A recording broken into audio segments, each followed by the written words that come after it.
All right, welcome back to the Built to Grow podcast. I'm your host, Tim Lyons, joined in studio by Randy Angston. What's up, buddy? Hello, my guy. Good morning. Good morning. I'm back in town. I was in Chicago for the Perform Better Summit. A great event. Chris Poirier and the crew just kick ass. I mean, they've been doing it. They're the longest standing, that I know of. Right? Well, lots of trainers, lots of coaches, lots of gym owners, met a ton of cool people, and really it was awesome because I forget being 15 years in this game. I forget all the people I've met along the way. Yeah. Oh, yeah. And I saw so many, I saw Frank, I saw Justin Grinnell, I saw a bunch of the old STS crew, so it was really cool to see. Yeah, that's awesome. Yeah, and the education from there is always top great notch. speakers. Oh, Mark Fisher, I got to hang out with him a little bit and had dinner and stuff. So anyways, good folks over there at the Perform Better. So you guys, if you need equipment, go check out Perform Better. Probably performbetter.com, I would imagine. I believe so. Sure enough.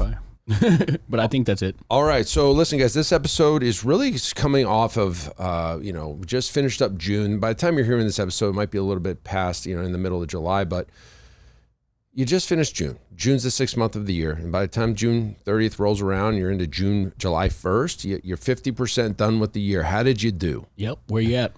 Where are your numbers? I could tell you this. I posted this in the Voxer channel for the Iron Circle the other day, and it was just like, where are you at? Check your numbers. If you're not tracking your numbers and you don't have a goal to begin with, well, you're leaving it up to chance. You can honestly, I'll put it to you this way.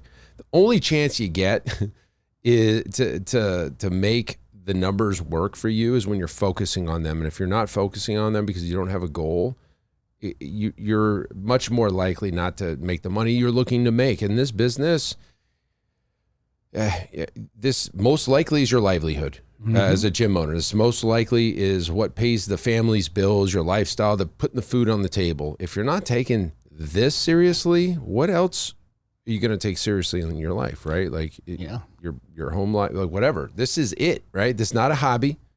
Correct. It shouldn't be. And again, it starts with the goals, right? So let's talk about how to set that goal. Yeah, well, I mean, the reason that we want to talk about this is because we talk with gym owners all the time, and when I get on a call with them and we're doing discovery calls, and they know where their numbers are today, but they're not forecasting or fighting towards their goal. And I think ultimately, right, we have to start with, I think the first question, and I'm glad you brought it up, would be before even just what the business do you think is capable of, what is the dollar amount and the lifestyle that you personally, as the owner of the business, what is that number that you want that to be? That's where I think you got to figure that out first, right? Build the business that supports the lifestyle. Don't just make your lifestyle left with, the scraps of the profit of the business without you pushing it forward. So figure out that, right? Figure out the lifestyle that what does it take to keep you and the family, get the bills paid, give you some cash, but to support the lifestyle that you as the business owner want. Tim and I talk all the time. Our goal is to help business owners, gym owners. It's not just revenue on a P&L. And if you're not clear on that number, that's where you got to start. Now, how does that? Where you go from there? Annual revenue. I think that's a great place. Just global over the year. What is the gross revenue that the business has to make in order for that lifestyle to be possible? There you go. And then from there, obviously, we can get into more micro goals from there. So let's start at that lifestyle number. So what is it going to take to pay your mortgage, pay your electricity, all your utilities, all your food, some entertainment, clothes, vacations, things like that, your kids' sports? Boy, do I know what that budget looks like. Yeah. Ridiculous, guys. Never, it depends. Wow. Get into the equestrian sports. It's a whole different level. Don't get into equestrian sports. Wow. The equipment, i.e. animals, are not cheap. They're not like shin guards and cleats. Yes. Golly. They eat that kind of cost every month. A day. Yeah, no. What is it on an annual basis? Back that out to a month and build that into what you're, as an owner, the owner benefit into the business. We also got to talk within that is knowing the numbers of the business, because it's not just gross, right? You might start there, but what's your profit margins from the business? Are you actually bringing home the revenue that supports that lifestyle?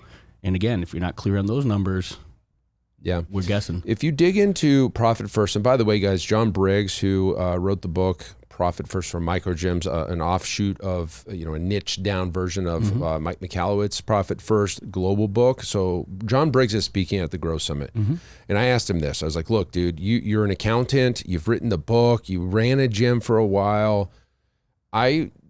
If I'm in the audience, and again, when I pick these speakers and the presenters and the topics of what we're going to talk about, like what do I want to know? And what I want to know is, what does a healthy gym's P&Ls look like? And they work with hundreds, if not thousands of gyms. And they're going to say, like, here's what an average gym looks like. And here's some of our better businesses. And here's what they do inside of their business to get those revenue numbers. Because if you look at Profit First, the owner pays 15% and profit is 10%. So that's 25% essentially K1 distribution as an owner benefit. Plus, obviously if you got your cell phone and your truck payment and these insurance stuff in the business, that's technically owner benefit. But let's talk about cash to you. Obviously it's either in profit or in pay. Either way, you owe taxes on. There's no way around that other than another game we play. Tax deductions, tax deferments, tax strategies. Anyways, what is that number? What does that need to be? And then you've got to back in. So like, for example, the Profit First allocation says 10% profit minimum and 15% owner benefit, owner pay. So that's 25%. If you did $1 million in a year, it's $250,000. If you did $500,000, it's $125,000. If you're doing half of that, it's $75,000. No, just under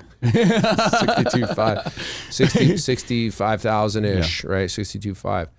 So if you're only doing 250,000 a year, 25% of that, do the math. I guess it was 62,500 between owner pay and profit margin. Yeah. Okay. Is that enough for you? As an owner of the business, are you living off of 62.5 or 62.5? 62,500. Yeah. Maybe, maybe not. And that's saying that you have 10% profit. If you don't have 10% profit and you got operational expenses that are too high, the rent's too high, or you spend too much on something, your staff most likely, probably, then guess who gets to not eat as much? You, the owner. Okay. In the past, I would tell you this. In the past, I may have missed payroll in my 15 years, like a delayed by a week or something, maybe twice. Okay, I understand cash flow. Sure. I've maybe missed payroll in 15 years two times by paying my employees. I could tell you I've not paid myself dozens of times.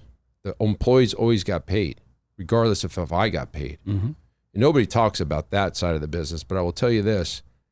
If your margins aren't there, you don't pay yourself. And if you're okay with that, then that's the way it's going to be. But you're never going to have the lifestyle you want. That's correct. So, and if you're in a position where if you know these numbers and you're staying ahead of it, like that annual goal broken down into a monthly goal, give yourself, the average month is 4.33 weeks. What does that number look like? Every single week, what is the number that we have to be hitting with revenue? And that's the easiest way to just keep that stuff top of mind. Top of mind. Carl Pearson had a quote, and we've talked about it. I'm going to butcher it somewhat, but it's like, that which is measured improves. That which is measured and reported back improves exponentially. And that's the reason that we focus on things like the delta. As simple as a living, breathing, everyday reportable number that you can look at, and you can see the health of the business on, the pace to that annual goal, those weekly, monthly, and annual revenues. And when that becomes the focus, I would say that not above everything else. I mean, everything else that we do supports that. And that's where our clients are getting month over recurring revenue growth every single month. I mean, it might be 1,000. They might take a hit one month, but they're focused on the growth. Yeah. They know where the business is at all times. And it's not just, okay, cool, how did we do this month? Like, no, you guys are retroactive. It's real time. You nailed it. Yep, that's what's so powerful about that. There's a lot of people that are like, well, can you just pull your P&Ls from last year to this year, and do you have growth? Well, of course you can, But you can't make changes. It's too late. It's already what happened. It's retroactive, like you said. So this is, yes, focusing on the delta. Again, I don't know if anybody ever taught that before us. I mean, obviously there's always an idea of like, hey, we got to grow our recurring revenue. But like in a real time, you took a cancellation today. That drops the delta to below where your KPI number is. Maybe you want to grow at $1,500 clips every month, and now you're at 11.5. Well, guess what? You need to make some sales. Yeah. Or at least you know where you're at, and you can make those changes. Run a campaign, get the call. You should be doing this all the time anyway. Like what's ironic about this is, a lot of times you need to see that number drop for you to spring into action, even though you could have just done it even if the number was much higher than that. It's just urgency sets in. 100%. And that's the reason that we see a lot of desperation play, right? Gym owners grasping at marketing campaigns and changing their business and doing all these desperate things is because they're not tracking this consistently. They find themselves in a position where they are behind the 8 ball and they're like, oh, how do I get out of this? And now it's going to take some sort of whiz bang. Yeah, exactly. Like some miracle play to try and dig yourself out of the hole that month. And this is something that gym owners ask us or come to us all the time and talk about is like, how do I just focus on like we grow normal, regular, everyday memberships, like doing it at a consistent rate. That's the goal of whether it be the flash challenges and cash grabs and all of that. The purpose of that is to get people in your gym and convert them into long-term staying clients. Why have to go and do those desperation plays if that can become the norm every single month? Like simplicity of doing this far exceeds grasping at straws with any of those campaigns and having to just go from one to the next because you don't have the correct systems in place, because you're not focused on the right numbers, because you're not literally monitoring and knowing where your business is at all times. But once you have the information, it becomes so simple and clean and easy to just focus on that and just it's adding a couple of members consistently, making sure that your churn isn't, outrageous. We aim for 3-5% depending on the number of total clients you have in your business.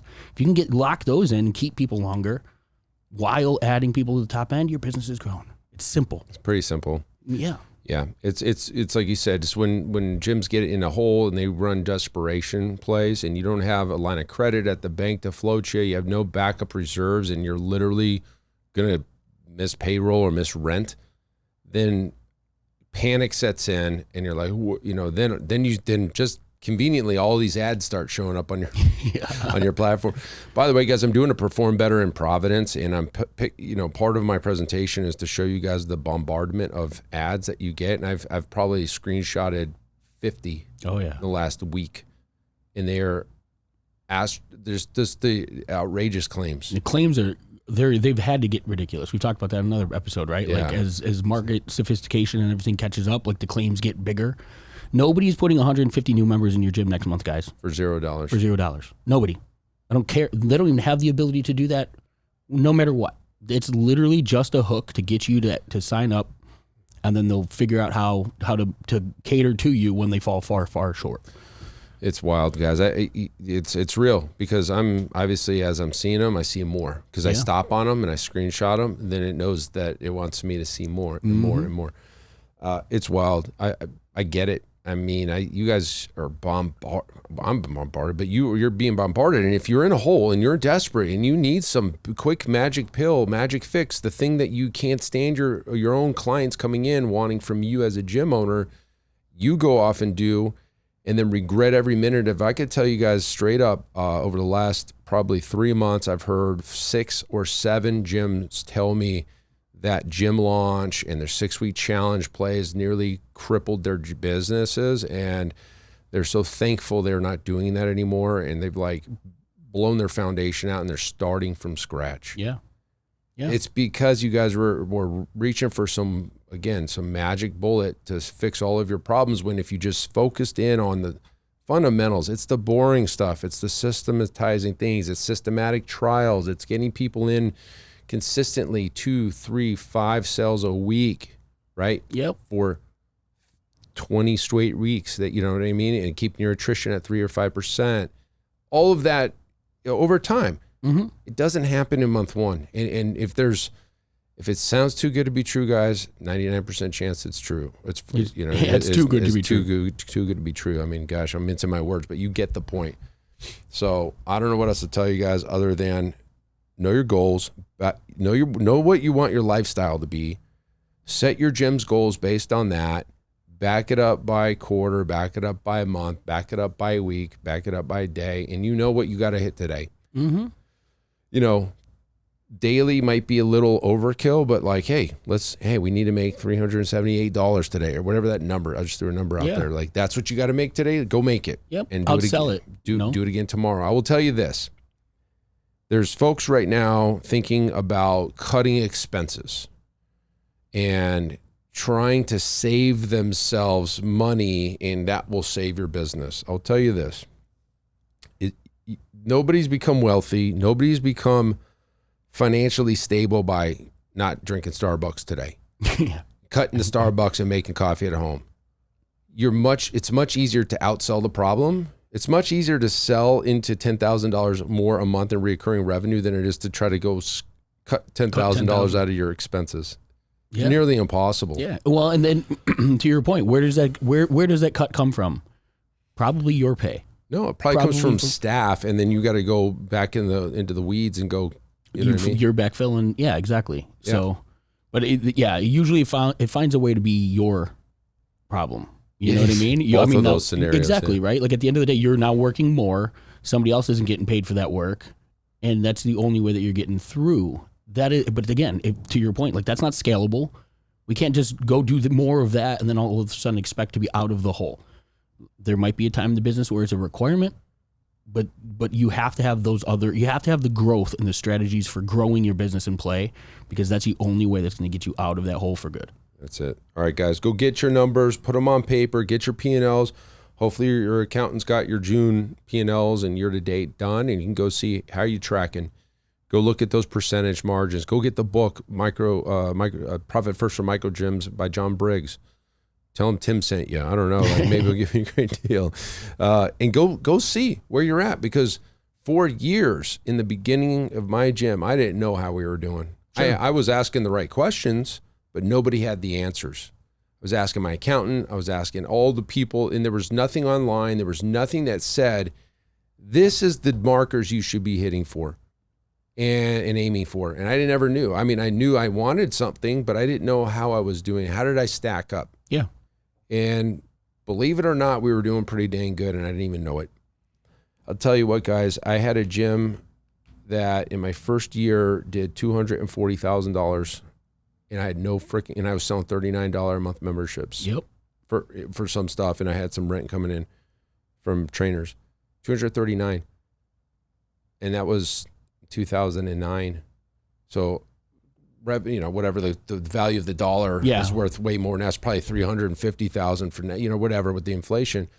But the point was I still was finding a way to spend all my money. Yep. I was still finding a way not to pay myself. I was still finding a way to not save or track or just doing stupid things with it, because I just didn't have any goal. I didn't know what I was supposed to be doing. And so now I'm telling you guys, there's markers, there's books for this. There's people that have had the same problems that have solved those same problems. And I've done a lot of weird, tricky things I even still do today with the weekly payments and everything. That's really it's awesome for me. I mean, it reminds me of our boys, Scott and Matt. I mean, when they started with us, they had a great gym. You know what I mean? And all we did was kind of realign their focus, show them like, hey, let's start keeping track of this stuff. Yeah. Now they're probably going to do 900 this year. Yeah, they're going to do 900. In 3 years? 2.5? They started with us in Nashville, so this is their third year. Starting their third year with us. So think about that. I mean, you took a gym that was doing $250,000, and this year they're damn close to doing $1 million, and it wasn't adding more to the business. It wasn't go bolt on this front end catch, to grab more people from the marketplace. We almost eliminated the focus on leads and just made it part of the process, right? Lead, sales process, automation, follow-ups, retention strategies, like the things that run your business every single day. I'll tell you exactly what we did, or they did. We just guided some decisions, raised our rates, got rid of large group training, added automation, predictable lead flow, systematized the operations, and got themselves out of the business. Yep. They're saying that they're bored now. Like they just don't need to be there. So they're kind of bored, right? Like Sure. there's some, like this happens a lot. You get bored and then you go in and start breaking shit, and then you got problems. Yeah, you want to create the problem. Create the problem Yeah. so you can go. So you can give yourself something to do. Don't do that, Scott and Matt. You already know better than that. But that's it. One of our best success stories from any of our clients is Scott and Matt. They're in Kentucky. Good job, boys. I just saw them in Chicago. So great business, great team. I got a chance to meet all the teammates and stuff. Got a great director. Everybody's focused on the same stuff. They got great systems in place, and so they're fired up. So hopefully that helps you guys. Listen, go grab your numbers. Again, the P&L should be done by this point for June. Go track and see, hey, you got time to correct. That's the good news. Take the third and the fourth quarter to correct if you're not on track. There you go. Or set new goals. Yep. Hopefully that helps you guys. Until next time, keep changing lives. We'll see you on the next show. Bye. All right. Thanks for listening to another episode of the Built to Grow podcast. If you want more help growing your business, join our free Facebook group, Profit Accelerator, helping training gyms grow to $30,000 a month and beyond. We'd love to see you there. Go check out the show notes for the link and keep building something great. And we'll see you in the next episode.